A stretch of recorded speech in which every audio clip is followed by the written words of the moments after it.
presidency is not taking it lightly with Obasanjo. There is no amount of bullet they have not thrown back at Obasanjo. Why?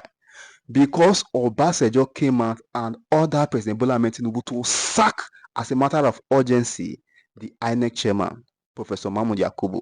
The presidency has not rested since Obasanjo gave this order. They have said that Obasanjo lacks the capacity, lacks the credibility, lacks the right, lacks what it takes to give such an order, owing to the fact that during his time as president, he did far worse than we are seeing now. Joining us now is Ojinika Ojiokwe with stories trending around the world. Hello, Jinik. I thought the Monday introduction was more special. What happened to you today? I know why. It's International Men's Day. Happy International Men's Day. We're even wearing blue because blue, you know. Yes, I mean. It's a dark blue. Relax, Rufai. She said blue, so that's what she means. Well, happy International Men's Day. Men are to be celebrated, as always. With implications. With implications to all the men. All the men. And I know that Ojinika is capable. I'll celebrate you guys. Yesterday, this morning, was it? You were telling me that I was not celebrating my dear family friend, Luka Olandi, who is manager for Ugochukwu Olandi, that's his name. A lot of people were asking, but that's his stage name. His name is Ugochukwu. But obviously, he is phenomenal. Luka Olandi, I give most of the credit to him because he actually started this boy at a very young age and pushed him That's his father. Luka Olandi is his father. And again, point of correction, Dr. Abati, I was celebrating Ugo, not women. Ugo, my son, not women. So there was no point that I needed to correct. Today you are celebrating the father. I'm celebrating the father today because he's done him. Absolutely remarkable work. And again, they are married, 20 years of marriage. Because I saw some comments, are they married? What's happening? So Ugochukwu Olandi is doing phenomenal because credit to his father, the manager. Men are to be praised again. Men at work. What? We are not celebrating. You do the implication for No, you know I'm up to the task as always. Yeah. I'm up to the task as always. Thank you very much. Thank you very much. And happy International Men's Day. Our Zimbabwe wife is also speaking Yoruba. You will hear the bell of joy very soon.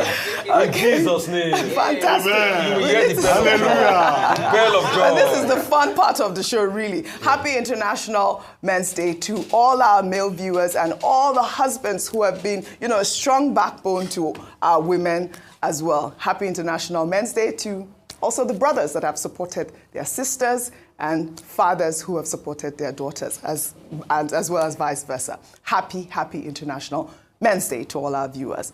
Well, let's begin what's trending.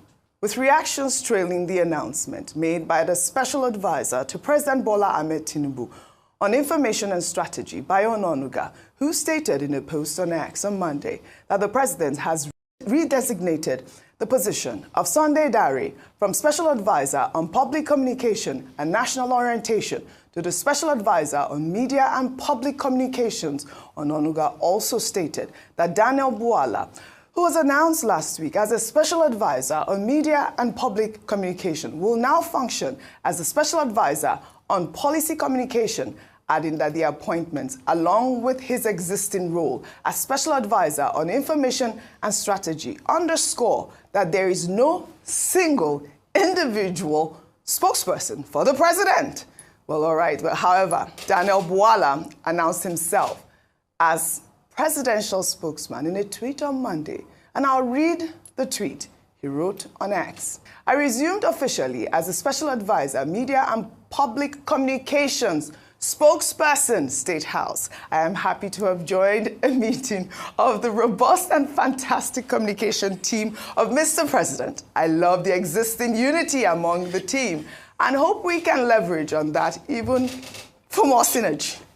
Daniel Buala further wrote in another tweet, and I'll read that tweet. He wrote, "Today, I equally had a brief chat with the press corps in the State House where I encouraged everyone to work in synergy without fear or favor. As a spokesperson to President Bola Ahmed Tinubu, GCFR, I promise to work with every member of the team to advance the cause of our principal, Mr. President. And this is his address, and he actually said that he replaced Ajuri Ngelale's role. Let's take a listen to Daniel Bwala.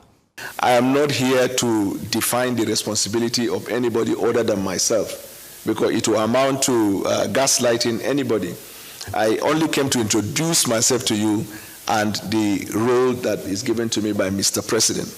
And I told you that role was once occupied by Ajuri Ngelale. So whatever understanding you have of the role that he occupied before, that is what it goes. In law, they call it res ipsa loquito. For social media users are saying, he don't gas. He don't gas. He don't cast. He don't cast. He don't cast. But seriously, I mean, what is actually going on with the media team at the moment? I mean, it is unbelievable. You said you call yourself the grandfather, right? Is it the grandfather? This one, an ancestor. His picture is there. His picture is there. Before I come to you, Dr. Basi, but Daniel Bwala, you know he's been trending heavily on social media because they call him this double-sided mouth guy, right? Let's just play this old video pulled up by social media users, a compilation of Daniel Bwala when he criticized the Tinubu administration. Let's take a look. But let me tell you what they are selling to the Nigerian people, what they call renewed hopelessness. In their renewed hopelessness, what is their economic model? You call it renewed hopelessness, but they call it renewed hope. But let me tell you why it is hopeless. This current government is the government of APC. They don't even know. Their entire manifesto is a campaign against the government. And a kingdom divided against itself cannot stand. The point I'm trying to make is that the media machine of the president is projecting itself as awful and even worse than the previous administration. Because in the previous administration, they will give the information as it were, but they are not forceful in making the argument. In this one, they are forceful in the communication of misinformation, forceful in their misleading of the Nigerian people. And you often hear them say, we try as much as possible to be honest with Nigeria. Mark what I'm saying, and I'll be happy to come back to your studio. In the next 1 year, you will see nothing from Dubai as per investment. You will see nothing from India as per investment, because they are just photo ops and statements. There are no specificity, there are no deliverables, and there are no timelines. Well, all right, Daniel Bwala, I believe we're inviting you. I hope you'll be here tomorrow to answer some questions. But, you know, also another video that was trending where he, you know, made a U-turn to say that he has never had any qualms with the APC government. Let's take a look at that video. I have never been ashamed of APC. I've never had a problem with APC. I've never had a problem even with the president in the first place. You see, it was so fast the time I left APC and I went to PDP. It was so fast that there was no time for me to tender my resignation in APC. Yeah.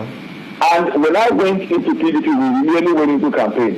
And there was no time for me to register as a member of PDP. So technically, I've never left APC. Dr. Bati, please help us unpack this violence. Well, first, from the point of view of strategy, yes. Let's talk about strategy first. Again, President Bola Tinubu has shown himself to be master of the game. All the people who were calling him a drug dealer, who were saying that, you know, the Americans were looking for him, who were saying that he didn't have this qualification or not, they have all found their way back to the same President Tinubu to bootleg and to play transactional politics in exchange for something. Daniel Bwala is the one that we have seen today. There are other critics of President Bola Ahmed Tinubu who would at some point or the other also get into the fold. So that's the nature of transactional politics. At this moment, President Bola Ahmed Tinubu is the owner of the game, with all these people going to bootleg. You don't remember Bwala with the Kokorotinjefo, lower. We highlighted that now, this Kokorotinjefo is now eating the vegetable, but he has to be careful. One, what President Tinubu has done is to create a multi-spokesperson strategy, an iron dome kind of machinery for public communication. Well, how too many cooks will not spoil the broth, because you have too many people who will be talking from this angle, talking from that angle. They could spoil the broth. If specific leadership is not properly defined, you can't have 3 persons speaking for the presidency. There must be a leader. because there are specific assignments that that lead man will have to sign off on, not everybody talking across purposes. That's what the presidency tried to address yesterday. I think they have just realized the kind of problem they have created. Now, Daniel Bwala was on television yesterday saying, I've taken over Ajuri in Gelala's office. That office is only available for the leader of the team. And he was saying, I'm the spokesperson and all of that, and that we are all servants of President Tinubu. Daniel Bwala, who used to criticize Tinubu, is now describing himself as a servant. This is the thing about transactional politics that we don't understand. I don't think there's anybody on earth that will call me, Reuben Abati, his servant. But some people are very comfortable with that title. They will say they are servants and they are happy to be servants. But he has just been reminded in the statement issued before he left that TV studio by Mr. Bayo Ononuga that, okay, we have 3 persons who will speak. Right. And we were told that he will now be in charge of policy communication, which is just the lower end. He can go to the public and talk about policies. But Mr. Ononuga signing the statement shows that he's the leader of the team.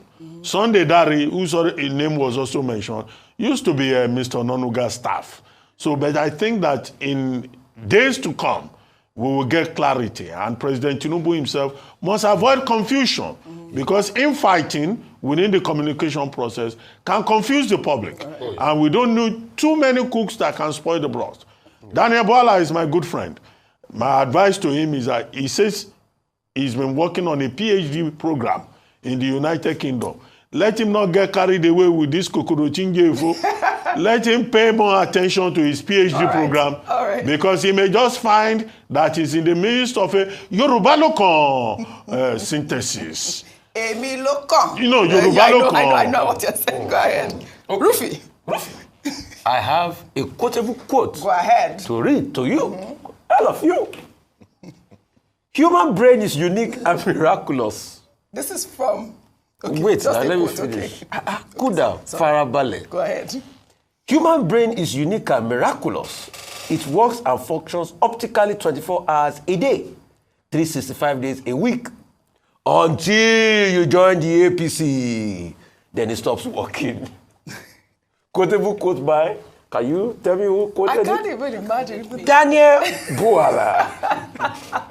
Well, all right. You see, so one thing is certain. Never, ever forget. I'm beginning to hear many discordant tunes. And I'll posit 2 things. And Dr. Abati, yes, you've put that clarity on it. 2 discordant tunes. Number 1, the question is, the message that was released by Mr. Ononuga, was it ratified by the president yesterday? What was the president's schedule like yesterday? How do we now know these positions? Because, you know, it was after people started calling Fela Durotoye out that he even came out to say that he had left that position since March 2024, that he worked for free while he was there. So you have 13 people there. One thing I'll tell Daniel Bwala is there's no how you're going to be cannibalized. 13 boys, 13 people from newspaper, well, like this, the media paper boys, and you are in their midst. And when you look at it, you still have the likes of Temitope Ajayi from the newspaper, Oga Rahman from the newspaper there, Sunday Dari, Bayo Ononuga, and the list goes on. Maybe probably Ortega is the only person from the private media. But I'm sure Ortega is more vast and experienced because in the 1 year he's seen, and he is focusing on video now or something, on digital content. So he needs to be careful. List is being cannibalized. As I wrap up my point, what I'll also say is this. Dr. Abati, you are correct about the confusion. It's already started. Yeah. Because yesterday, Mr. Ononuga released a reaction to Olusegun Obasanjo. Sunday Dari to release his own. Yes, and I'll read that. You're absolutely right. How many right. reactions were we getting? Yeah. So there's a lot of confusion going on. Too much confusion. But, you know, they said there's not one spokesperson. Obviously, there is not one spokesperson. It's different from your time, all right? Is it completely, almost different from your time? No, if you work in government, you are a spokesperson for the government. Yeah, so you but in the communications process, there must be a structure. Right, absolutely. It's not everybody going to address the State House press corps. You will confuse the team. Come on, really? Really? Well, all right. Well said, both of you. Bye. Stories for you. In another development, The presidency has taken a swipe at former President Olusegun Obasanjo after he described the 2023 general election as a travesty.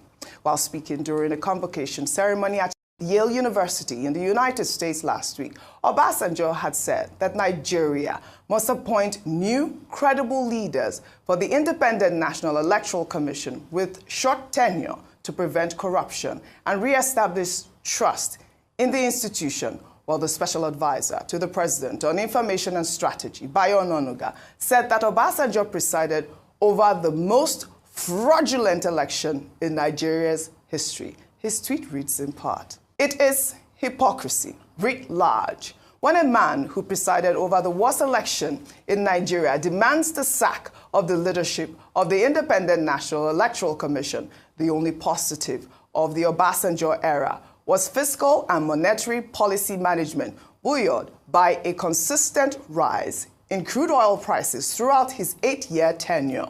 The current economic crisis the All Progressives Congress administrations have been battling since 2015 is the product of the poor choices in economic management made by Obasanjo and the two successors from his party." Well, Sunday Dare, the special advisor on public communication and orientation to President Bola Ahmed Tinubu, also criticized Obasanjo, saying that Obasanjo does not have the moral right to censure Tinubu's government and that democracy suffered mortal wounds under his watch. His tweet reads in part, "It is actually laughable that Obasanjo's pretentiousness about fighting corruption is not cutting any ice in the eyes of the general public. We all know what happened under his watch and how up till the present moment there has been no explanation as to how he wasted a whopping $16 billion in generating megawatts of darkness across the nation. But that is not even the issue. Democracy suffered mortal wounds under his watch, only capped by his murderous rage for an ill-fated third term. Successive administrations struggled to clean up the mess Obasanjo left behind, which President Tinubu is now making progress with. Obasanjo has lost any moral right to condemn any government. He should apologize to Nigerians for not laying the foundational infrastructure Nigeria needed to advance." Vimbai, earlier I watched you today and I really loved your balanced reportage where you talked about Obasanjo and his wins in the economy. I know that you have interviewed him as well. Well done with a beautiful documentary. I hope we get to play that one day on Arise News.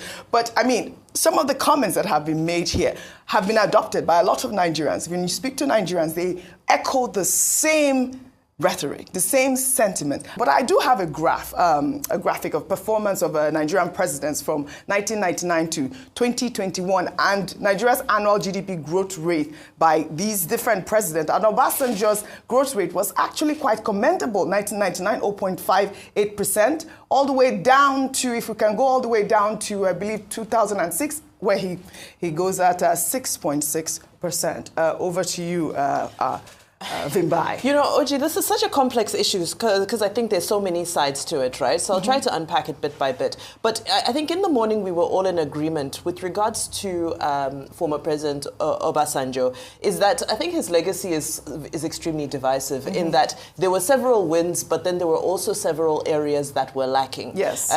Now, in the instance of just writing him off and saying he doesn't have the moral right and this and so forth.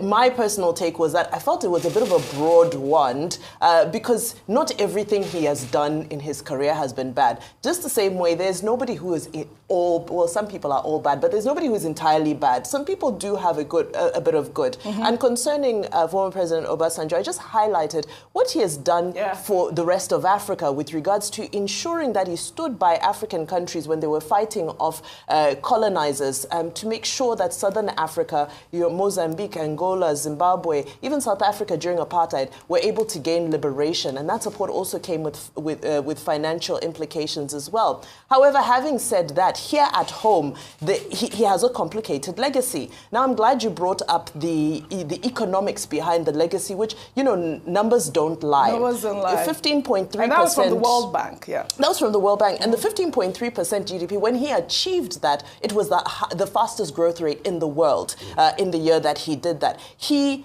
did a fantastic job with regards to the economy. So I think the question we should ask ourselves really is, how did Nigerians feel about the economy then, and how do they feel about it now? It's a very telling story. So if, you know, somebody who was able to preside over something of that nature, even with his own misgivings, that means there's something positive to take away from his message, not entirely, you know, abusing him as a person. Now, very lastly as well, with regards to the communication happening, the communications team, multi-pronged, what's it called, strategy with regards to communication from the presidency.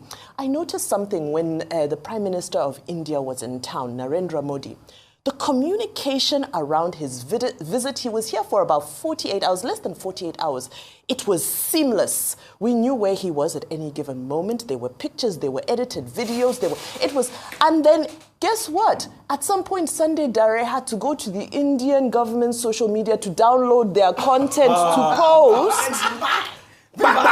So some serious basketballs. All I'm saying is that I worry about. But all I'm saying is that with this very robust team and multifaceted pronged approach we're taking, let's just make sure, you know, we're not dropping the ball with the little things. I love that. I love that. Rufai, I want to pull up the picture of the day, though. And if you can pull that up, it is the picture of the then former head of state, obviously, our Olusegun Obasanjo. This is serious steez with the 39th president of the United States, James Jimmy Carter, at the White House in Washington, D.C. in 1977. I mean, it's the Agbada for me, the regalia. I mean, look at that. Look at that. Correct. And, you know, Jimmy Carter is 100 now, and so one of the.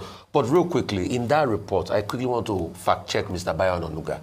He said the reason Nigeria was growing economically under Obasanjo was because of the high crude oil prices. Mr. Bayo Onanuga, with due respect, I fact-check you. No, it's not true. In 1999, crude oil price was $17. 2000, $28. 2001, $24. 2002, $25. 2003, $28. 2004, $38. 2005, $54. 2006, $65. Where's the high crude oil price? People like Buhari got, it was after Obasanjo left, he started having like close to $100 per barrel. I mean, when the Ukrainian war started, you have people like Buhari getting high numbers every instance, all of the information that is put out there by the spokespersons need to be accurate as well as... The lessons of the assignment is as follows. For people who have been engaged as spokespersons to also realize that former heads of state and presidents, they are members of the Council of State. Absolutely. They are also involved in the governance process. Now, you may say the Council of State is in an advisory capacity, but the Constitution is very clear about certain things on which they are invited, you know, by the president to advise them.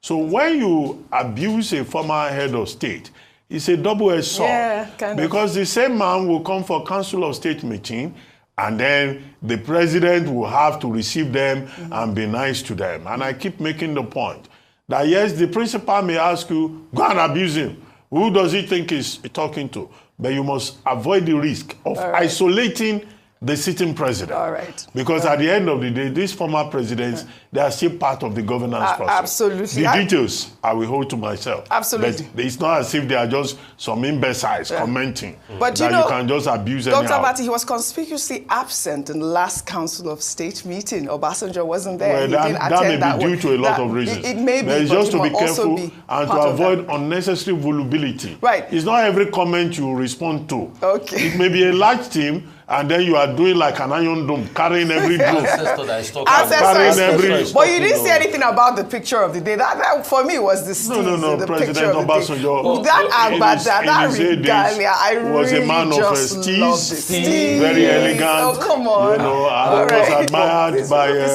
all the... But Dr. Abati, You know, you're not giving advice as well. In your time, you were brutal. Maybe you were the one that called people children of damnation. No, but I chose my targets selectively. But you target where? The people can criticize me also. But I just, I made the point about lesson. That's it. One of the lessons of the assignment. Well said, just you guys. choose your targets carefully. Well said, you guys. Well said. We'll head over to Anambra State now. They will start responding to housewives. Well, all right. We'll head over to Anambra State now, where gunmen enforcing the sit-at-home directive issued by Biafra agitators killed at least 4 people and burnt down vehicles in Dunukofia local government area of the state. Non-government, attacking now. Non-government. Live in Ubo. Live in Ubo. Ubo roundabout. Ubo roundabout. No non-government. I say no Biafra, no freedom. Oh, yeah, sit at home. Sit at home. Sit at home. Sit at home. This was a horrific incident, really. Our security forces, there were vigilantes that were killed. Unacceptable, really. And we call on the state governor as well. He's supposed to be the chief security officer of the state. I mean, this sit-at-home menace in Anambra State needs to be handled with care, really. May their souls rest in perfect peace. I thought it was important to highlight that story. Well, in another development, Nigerian comedian who goes by the stage name MC Oz has taken to social media to express frustration over the escalating cost of cooking gas in the country. Let's take a look. Every day that this country they add, say now 12 kg of gas, so 18,000. I don't know, say MC Oz to the shots. Or to the gas now don't dare pass food when they cook. Food go ask person to buy it, or person go still suffer, buy the food to cook and a problem. What it concerns gas with subsidy, what they will give for fuel subsidy. Gas normally in a waste product from flaring. Gas still at 18,000. How much the minimum wage? The gas they reach 1 month. All of them when they use this country, they play calo.